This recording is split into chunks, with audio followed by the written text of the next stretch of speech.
The town of Pine Ridge, Ohio, was usually a quiet place. People knew each other by name, and life moved at a slow, predictable pace. But that all changed one morning when Ryan Carter woke up to an unsettling silence. There were no cars driving down the street, no children laughing as they walked to school, and no chatter from neighbors outside. It felt like the entire town had disappeared overnight. Ryan rubbed his eyes and got out of bed. He called for Lauren, his wife, who was already in the kitchen making coffee. "Did you notice anything strange?" he asked her. Lauren nodded, looking worried. "I went outside earlier," she said. "The Miller's car is still in their driveway, but their front door is wide open, and their dog was just sitting there, alone." Curious and uneasy, Ryan decided to check on their closest neighbors. He walked across the street to the Miller's house. The door creaked as he pushed it open. Inside, everything looked normal. Dishes drying on the counter, shoes neatly lined up by the door, but there was no sign of the family. Their dog, Max, wagged its tail weakly when Ryan entered, clearly hungry and confused. Back home, Ryan told Lauren what he had seen. Together, they decided to drive around town to get a better idea of what was happening. As they drove, they noticed more signs of abandonment. Cars were left in the middle of the road with doors wide open. Groceries sat forgotten in shopping carts, and phones lay abandoned on sidewalks. It wasn't just Pine Ridge. When they reached the highway, they saw the same thing: empty vehicles and no people anywhere. By late afternoon, Ryan and Lauren returned home feeling both exhausted and terrified. They turned on the TV, hoping for some kind of explanation, but all the channels were static. The internet didn't work either. It was as if the rest of the world had vanished along with their neighbors. As night fell, Ryan lit candles while Lauren rummaged through drawers and cabinets, searching for anything useful. That's when she found something odd. Hidden under a pile of papers in the kitchen drawer was a folded piece of paper. It hadn't been there before. They would have noticed it earlier. Frowning, Lauren unfolded it and read aloud, "We are leaving because we can." "What does that even mean?" Ryan asked, frowning. Lauren shook her head, equally puzzled.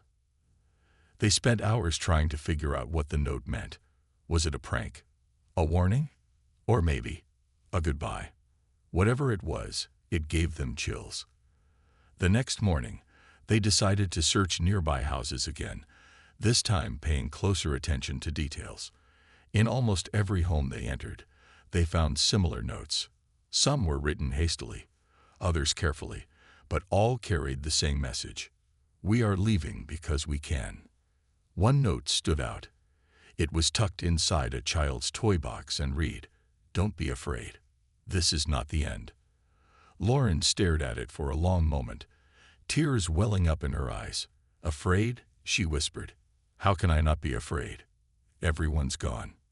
Ryan hugged her tightly, unsure of what else to do.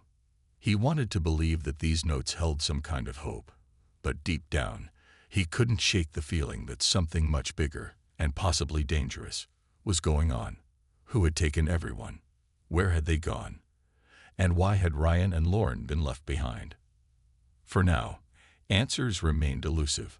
All they could do was hold on to each other and try to survive in a world that suddenly felt cold, empty, and full of unanswered questions. Ryan couldn't shake the feeling that staying in Pine Ridge wasn't going to help them find answers. The town felt like a ghost, and every corner they turned only reminded them of what they had lost. After 3 days of searching empty houses and finding more cryptic notes, Ryan decided it was time to leave. "We need to go somewhere bigger," he told Lauren one morning. "Maybe Columbus. If anyone knows something, it'll be there." Lauren hesitated. She didn't want to leave their home, but she also knew Ryan was right. They packed a few essentials: canned food, water bottles, flashlights, and set off in their old truck. The drive to Columbus was long and silent. Neither of them spoke much, both lost in their own thoughts. As they approached the city, the sight that greeted them was just as eerie as Pine Ridge. Empty streets, abandoned cars, and buildings standing still, as if frozen in time. In downtown Columbus, Ryan parked near an office building and stepped out cautiously. The air smelled stale, and the silence pressed down on them like a heavy blanket. That's when they heard it, a faint sound coming from inside the building. It wasn't clear at first, but as they moved closer, they realized it was music. Someone, or something, was playing a piano. Cautiously, Ryan pushed open the door to the building. Inside, they found a woman sitting at a grand piano in the lobby. She looked up as they entered, her face calm but tired. "You're still here," she said simply, as if their presence wasn't surprising. Her name was Mia Harper, and she introduced herself as a journalist who had been investigating the disappearances before everyone vanished. Mia explained that she hadn't left because she wanted answers, just like Ryan and Lauren. Over the past few days, she had gathered bits of information from survivors she'd met. "People have been seeing strange things," she said. "A glowing light over Lake Erie, whispers in the wind, shadows moving where they shouldn't." She paused, then added, "And there are stories about it. Doorway." Ryan frowned. "A doorway? What kind of doorway?" Mia shrugged. "No one knows for sure. But people who've seen it say it's not natural.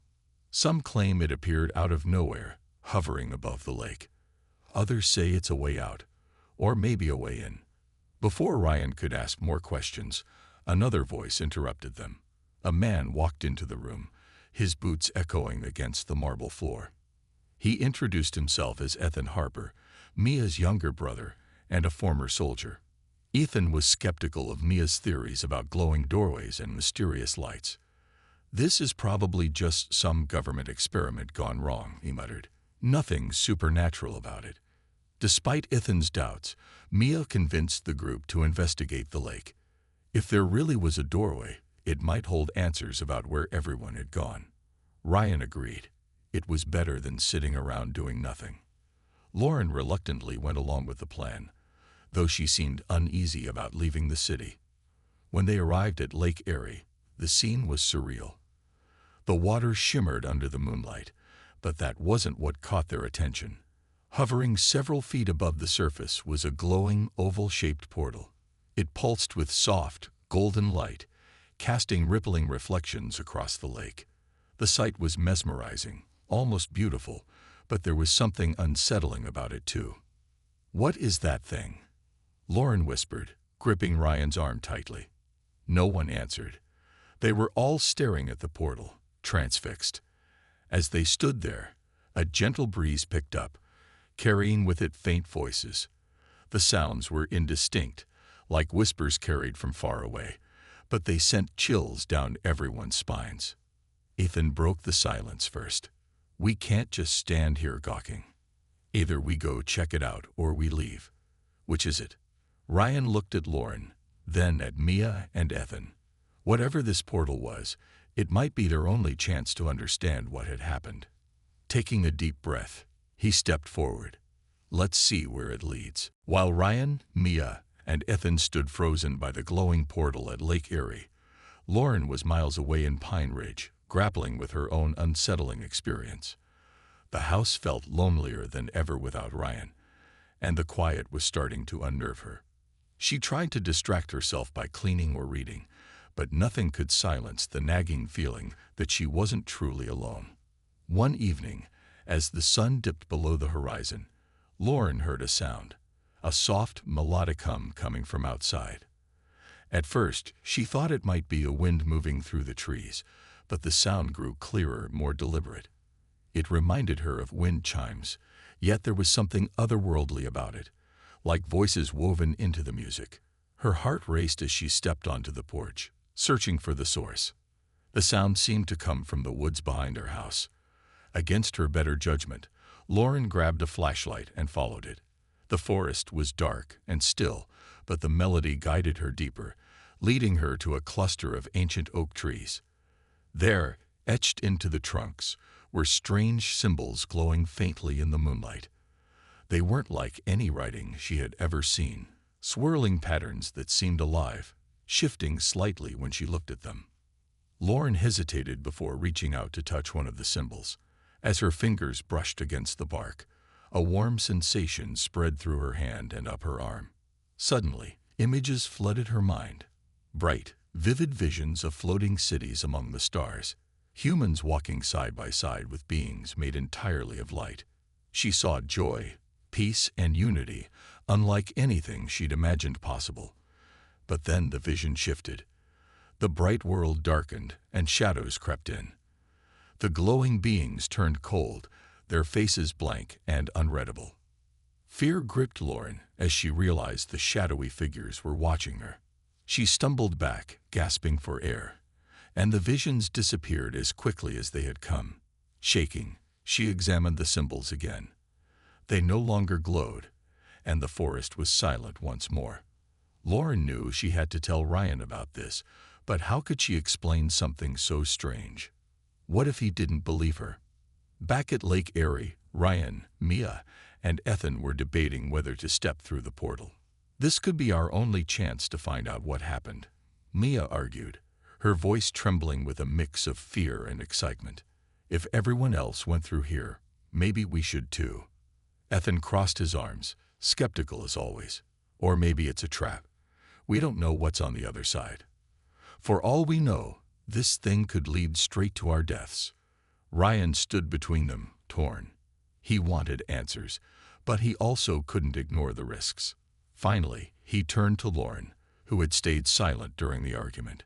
"What do you think?" he asked softly. Lauren hesitated. "I don't know," she admitted. "But I saw something tonight, symbols in the woods. They showed me things. Beautiful things, but also scary ones. Maybe this portal is connected to that." Her words hung in the air, heavy with uncertainty. After a long pause, Ryan nodded. "We came this far for answers.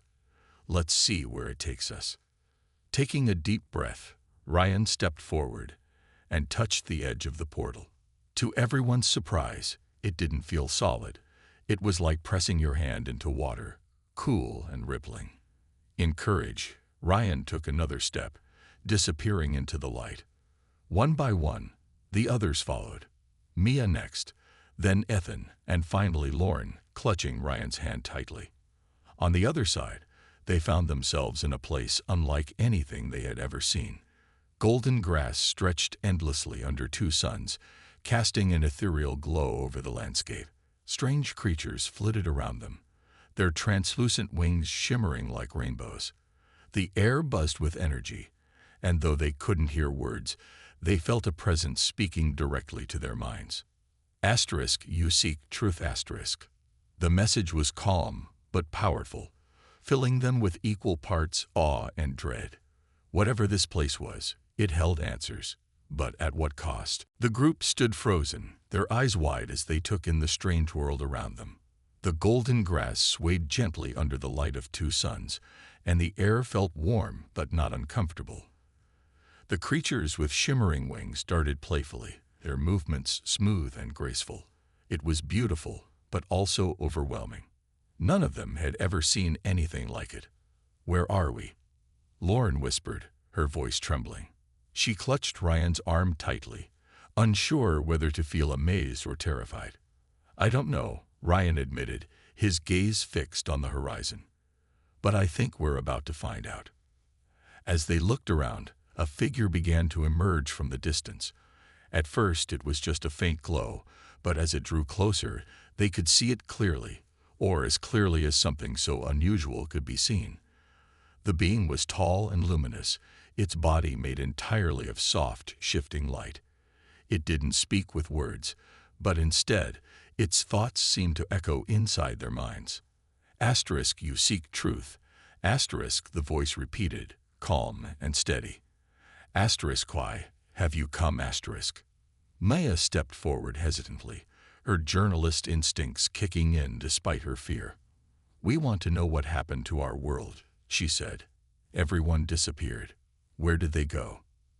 The glowing figure paused, as if considering her question. Then, images began to form in their minds.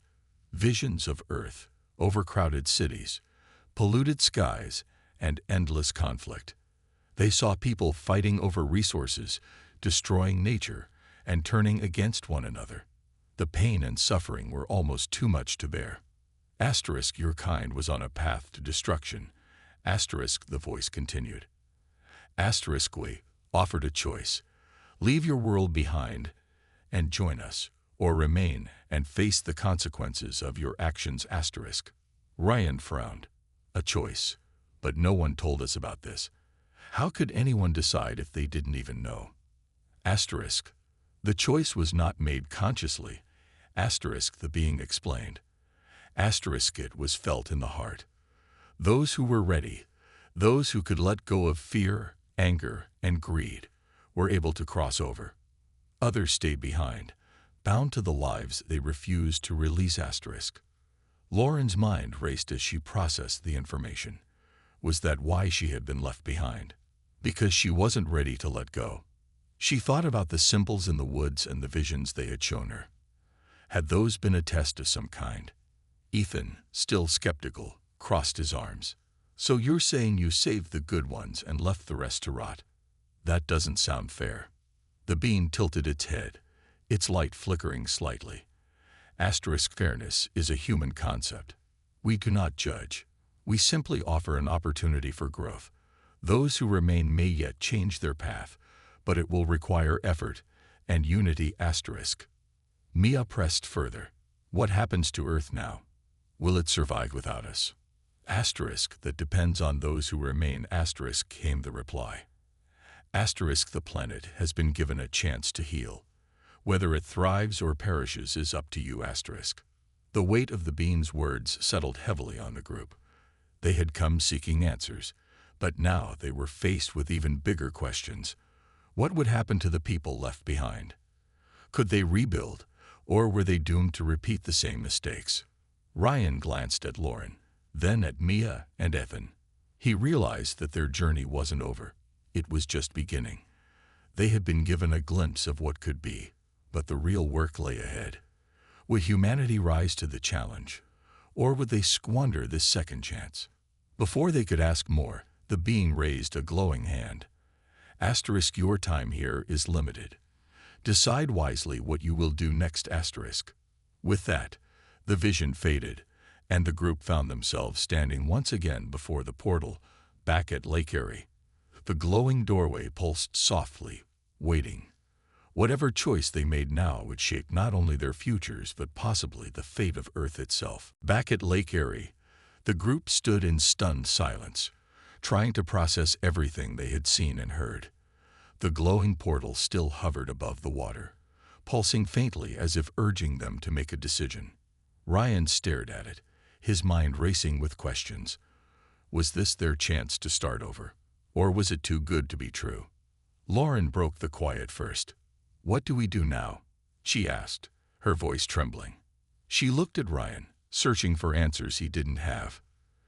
Do we stay here on Earth, or go through that thing? Mia sighed, running a hand through her hair. I don't know about you guys, but I feel like we've been given a rare opportunity. If this place is real, if those beings are telling the truth, then maybe it's worth taking the risk. Ethan shook his head, clearly unconvinced. You're talking about leaving everything behind. Our homes, our lives, all of it. How do we even know we'll be allowed to stay there? What if it's just another trick? Ryan stepped forward, his expression serious. We can't ignore what we saw. Those visions, they showed us what humanity could become. Peaceful, united. But they also showed us the cost of staying here. If we don't change, Earth won't survive. Lauren bit her lip, tears welling up in her eyes. But what if we fail? What if we're not strong enough to fix things? Ryan reached out and took her hand, squeezing it gently. We won't know unless we try. And honestly, I think we owe it to everyone who disappeared to at least give it a shot. The debate went on for hours, each of them weighing the pros and cons. Finally, Mia spoke up again. Look, I'm going through, she said firmly. I need to see where this leads. Even if it doesn't work out, at least I'll know I tried. Ethan hesitated, glancing between Mia and the portal. He didn't want to admit it, but part of him was curious. Fine, he muttered. If you're going, I'm coming too. Someone has to keep an eye on you." That left Ryan and Lauren. They stood apart from the others, speaking in hushed tones. "I want to stay with you," Ryan said softly. "Whatever happens, we face it together." Lauren nodded, though her heart felt heavy. "Then let's stay. Maybe we can help the people who are still here. Show them there's another way." When the group reconvened, Ryan announced their decision. "Lauren and I are staying," he said. "We think we can make a difference here, but we wish you luck." Mia smiled sadly. "Thank you. And good luck to you both." She turned to Ethan. "Ready?" "As ready as I'll ever be," he replied gruffly. With one last look at Ryan and Lauren, Mia stepped toward the portal. Ethan followed close behind. As they crossed through, the light enveloped them. And then they were gone. Ryan and Lauren watched until the glow faded completely. For a moment, the silence felt unbearable. Then Ryan squeezed Lauren's hand again. "We've got work to do," he said. They returned to Pine Ridge the next day, determined to find others who had been left behind. Their first stop was the town hall, where they posted flyers inviting anyone still around to meet up. To their surprise, a small group of survivors showed up, about a dozen people in total. Some were scared, others angry, but all were eager for answers. Ryan and Lauren shared their story, explaining what they had seen and learned. At first, the group was skeptical, but as they talked, something shifted. Hope began to flicker in their eyes. "We can't bring back the old world," Ryan said, "but we can build a new one that works for everyone." Lauren added, "It won't be easy, but we have a chance to get it right this time." The survivors agreed to work together, pooling their skills and resources. They started small, cleaning up the town and planting gardens. Slowly, life began to return to Pine Ridge. Not the life they had known before, but something different, something better. As weeks turned into months, Ryan and Lauren often found themselves staring at the woods where Lauren had discovered the glowing symbols. They wondered about Mia and Ethan, hoping they had found peace on the other side. But they also knew their own journey was far from over. Earth still needed healing, and they were determined to be part of it. Whatever challenges lay ahead, they would face them together. Months passed, and Pine Ridge began to change. Under Ryan and Lauren's leadership, the small group of survivors worked tirelessly to rebuild their community. They planted crops, repaired homes, and set up a system for sharing resources. It wasn't perfect. There were arguments, shortages, and moments of doubt. But slowly, life started to feel stable again. Despite their progress, Lauren couldn't shake the feeling that they were being watched. She often caught glimpses of movement in the woods or heard faint whispers when no one else was around. At first, she thought it was her imagination, but the signs grew harder to ignore. One evening, as she walked home from the garden, she saw glowing symbols etched into the trees once more. This time, they weren't just markings. They seemed alive, pulsing softly in the dark. Ryan noticed her unease and followed her into the woods. When he saw the symbols, his breath caught. "What does it mean?" he asked, his voice low. "I don't know," Lauren admitted, "but I think it's a message. Maybe we're being tested again." The next morning, the entire group gathered to discuss what Lauren and Ryan had found. Some were frightened by the idea of mysterious forces watching them, while others saw it as proof that they were on the right path. "If these beings are still here, maybe it means we're doing something right," one man suggested. Determined to understand, Lauren decided to touch the symbols again. This time, the visions were clearer. She saw images of Earth thriving, clean rivers, lush forests, cities powered by renewable energy. But there was also a warning. Shadows creeping back, greed and conflict resurfacing. The message was clear. If humanity didn't stay united, everything they had worked for could crumble. When Lauren shared the vision with the group, it sparked a new sense of urgency. "We can't let this happen," she said firmly. "We've been given a second chance, and we can't waste it." As the weeks went on, The group faced challenges that tested their unity. A fire destroyed part of their crop field, leaving them short on food. Arguments broke out over how to divide supplies fairly. During one heated discussion, a young woman named Clara stormed off, saying she didn't want to be part of the group anymore.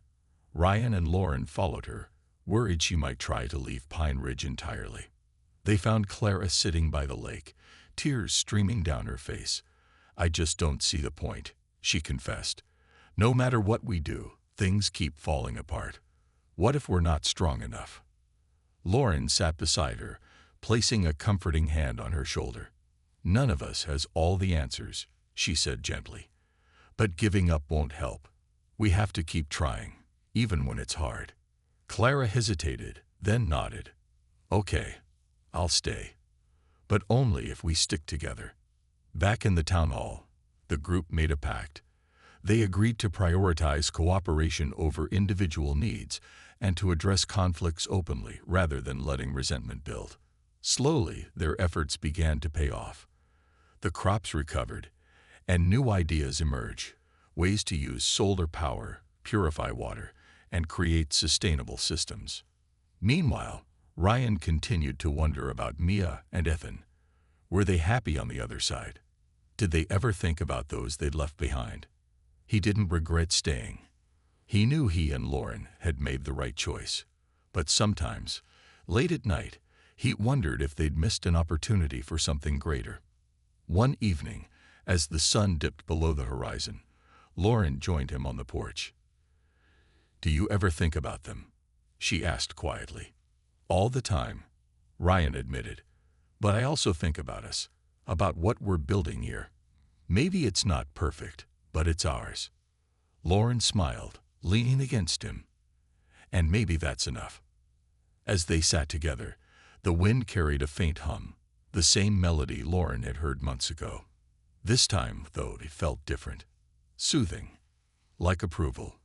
Whatever force had brought them to this moment, it seemed to be saying they were on the right path. Their journey wasn't over, and the road ahead would still be difficult. But for the first time in a long time, Ryan and Lauren felt hope, not just for themselves, but for humanity. Years passed, and Pine Ridge grew into something no one could have imagined. What had started as a small group of survivors became a thriving community. The town was no longer just a place to live. It was a symbol of hope.